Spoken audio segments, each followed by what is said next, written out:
উদ্বিগ্ন করে তুলেছে পুরো জাতিকে। আসলে জুলাই গণ অভ্যুত্থানের পরে এরকম একটা দিন দেখতে হবে এটা আমরা কেউ কল্পনাও করি নাই। এটা শুধু দুঃখজনকই নয়, অনাকাঙ্ক্ষিত নয়, এটা উদ্বেগজনকও। আমরা আসলে কোন সময়ে বাস করছি এবং দেশের পরিস্থিতি কোন দিকে যাচ্ছে এটা আমাদেরকে ভাবাচ্ছে।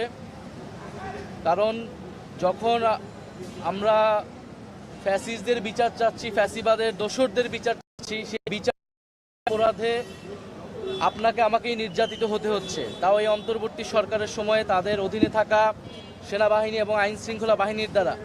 এটা অত্যন্ত দুঃখজনক। গণ অভ্যুত্থানের শক্তিকে কোমর ভেঙে দেওয়ার জন্য পরিকল্পনা করা হচ্ছে, এই ধরনের দৃষ্টান্ত স্থাপন করা হয়েছে বলে আমরা মনে করছি এবং আঘাত করা হয়েছে। আপনারা জানেন যে তাদের পার্টি